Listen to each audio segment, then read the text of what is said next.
반갑습니다. 쉬운 남자입니다. 저희 구독자분들께서는 임대사업을 하시는 분들이 많은 걸로 알고 있는데요.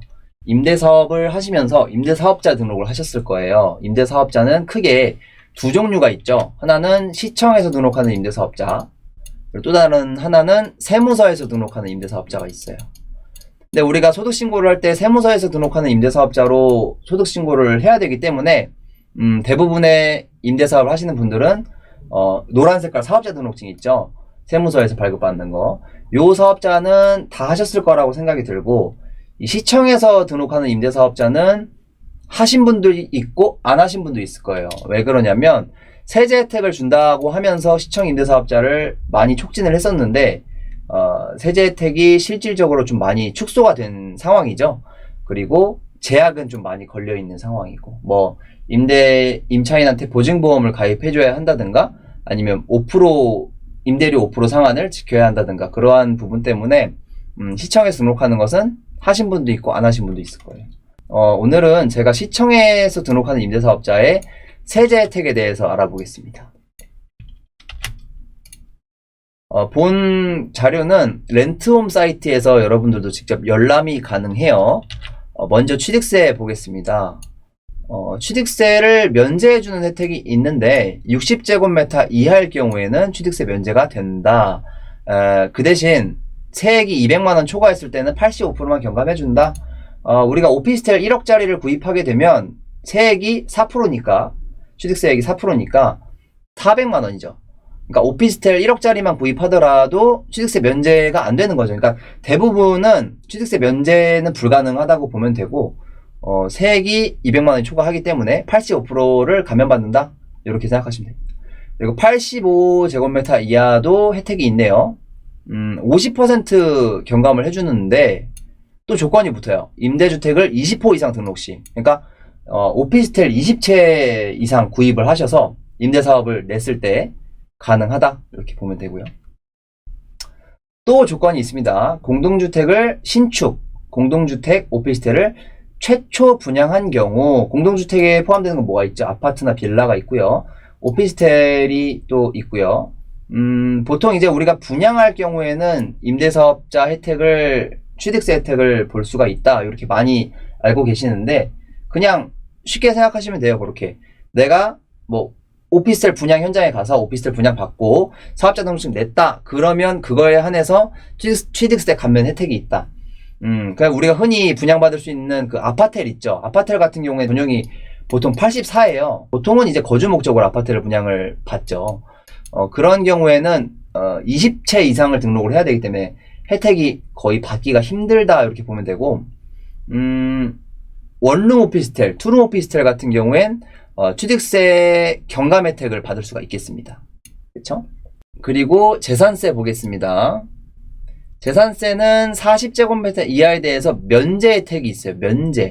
그 대신에 세액이 50만원이 넘어갈 경우에는 85% 경감을 해주겠다, 이렇게 되어 있고요. 60제곱미터 이하는 75%, 8호는 50% 경감이 있습니다. 또 조건이 붙어요.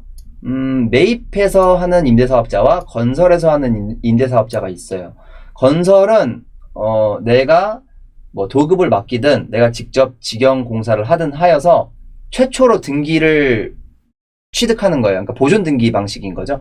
보존등기로 임대사업하는 건물을, 뭐 건물 또는 부동산을 취득을 했다, 그러면 이제 건설 임대사업자로 등록을 할 수가 있어요. 두 개의 차이점은 가격이네요. 수도권은 6억, 비수도권은 3억, 건설은 수도권 9억, 비수도권 3억이야. 일 경우엔 재산세 감면 혜택이 있다. 그렇죠? 그리고 오피스텔은 두 세대가 넘어가야지만 혜택을 받을 수가 있어요. 그러니까 오피스텔 한 채로는 재산세 감면 혜택이 불가능하다. 그렇죠? 그리고 수도권은 4억 원, 비수도권 2억 원. 가격에 대한 이제 제한도 있고요. 다가구 주택은 좀 특이사항이 모든 호실이 전용 면적 40평방미터 이하 혜택이 있어요. 40평방미터면 12평 이하라는 뜻이라고 생각하면 되거든요. 뭐 10가구 다가구 주택이 있다. 근데 모든 호실이 12평이 안 넘어, 전용 면적이. 이럴 경우엔 재산세 감면 혜택이 있다, 이렇게 보면 되고요. 그리고 또 다른 특이사항은 2024년 재산세 부과분까지 감면해주겠다. 그리고 취득세 파트에서도 24년까지 취득세 감면 신청 시까지 혜택 제공하겠다.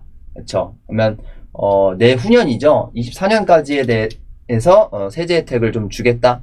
앞으로 어떻게 바뀔지는 모르겠는데 우선은 기간이 정해져 있어요. 그렇죠? 그리고 취득세 혜택 같은 경우엔 거의 이제 최초 분양한 물건에 대해서만 혜택이 있기 때문에 임대사업자 등록하면 취득세 감면 혜택도 있어요. 하지만 사실상 받기가 까다로운 조건이죠. 분양에 대해서만 취득세 혜택을 받을 수가 있으니까. 그러니까 좀 허울은 좋지만 실제로 챙기기가 어려워 보이죠. 다음 혜택 보겠습니다.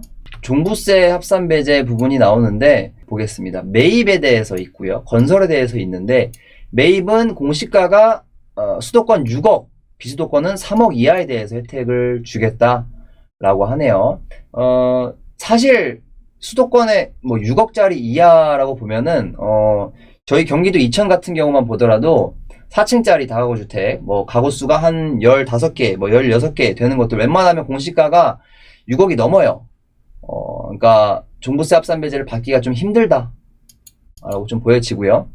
건설 같은 경우에는 그나마 좀 괜찮아요. 공시가 9억 이하, 전용 면적 149 이하인데 요 전용 면적은 다가구 주택으로 따졌을 때 호실당 전용 면적이에요. 그래서 경기도 이천에서 임대사업자를 내서 건설 임대를 했다. 그럴 경우엔 공시가 9억 이하, 웬만하면 한 7억에서 8억 정도 나오거든요.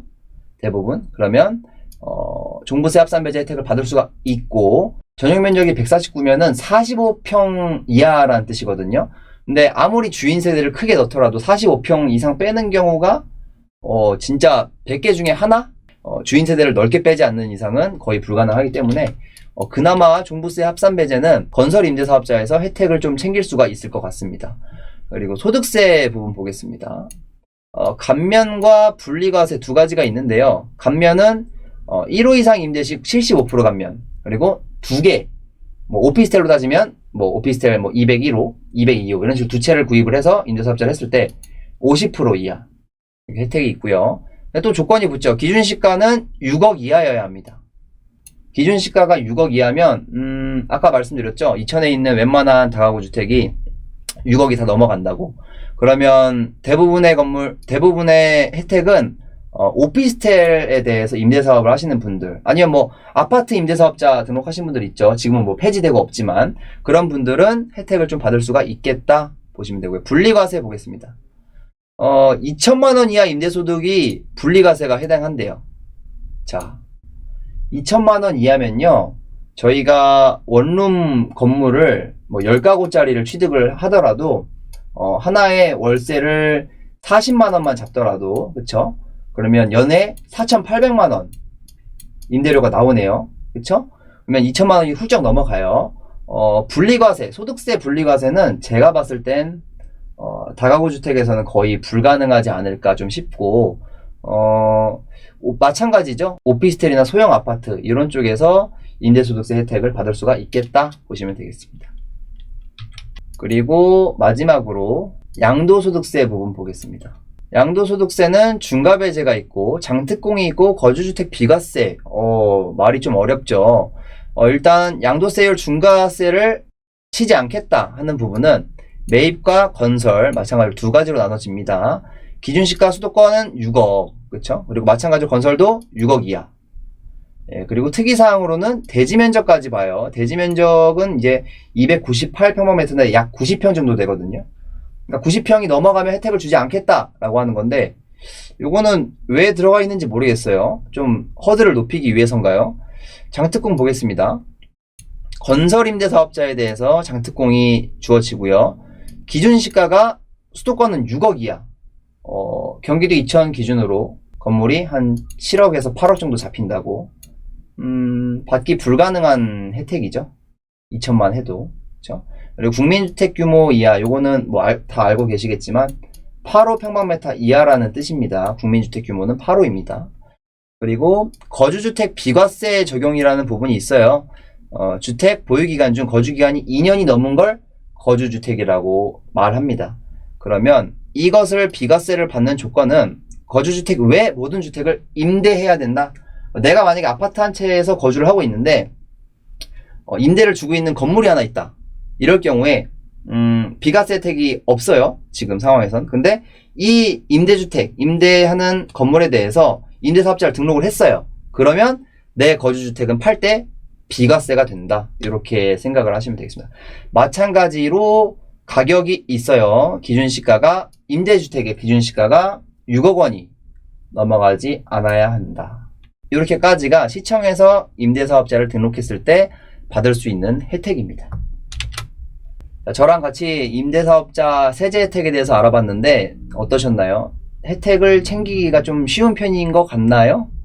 네, 일단 내용부터 저는 조금 아쉬운 게 기재가 약간씩 헷갈리게 되어 있어요. 그러니까 표만 보고도 한눈에 이해하기 쉽고 한방에 알아듣기 쉬워야 되는데 막 조사를 해봐야 돼요. 그렇죠? 내용이 조금 애매해서 좀 아쉬웠고 그리고 이것에 대해서 궁금해서 렌트홈에다 전화를 하면 세제 혜택에 대해서 상담을 안 해줍니다. 공지사항에도 써 있어요. 세제 혜택 상담은 불가능하니 다른 데서 상담 받아라. 이런 식으로 기재가 되어 있는 게 좀 아쉽고, 뭐 2층짜리 건물 공시가 낮은 것들에 대해서는 해당이 있을 수가 있겠고, 소형 아파트나 오피스텔들은 해당할 수 있는 부분이 그래도 좀 있다. 이렇게 보시면 되겠고요. 그럼에도 불구하고 임대사업자를 등록했을 경우에 보증보험 가입이나 뭐 임대료 5% 상한제 이런 것들이 있기 때문에 번거로워져요. 그래서 이것들을 세제 혜택을 받으면서 내가 불편함을 감안을 할지, 아니면 임대사업자를 등록하지 않고 좀 편안하게 임대업을 하실지는 본인의 선택에 달린 것 같습니다. 제가 봤을 땐 현행법상 임대사업자를 등록할 메리트는 크게 없는 것 같아요. 혜택은 점점 줄어드는데 임대사업자 의무 준수 기간은 되게 장기적이다 보니까 여러분들이 선택을 잘 하셔야 될 것 같습니다. 네, 이상으로 임대사업자 세제 혜택 설명드리는 영상 마치겠습니다. 다음번에 더 좋은 영상으로 찾아뵙겠습니다. 감사합니다.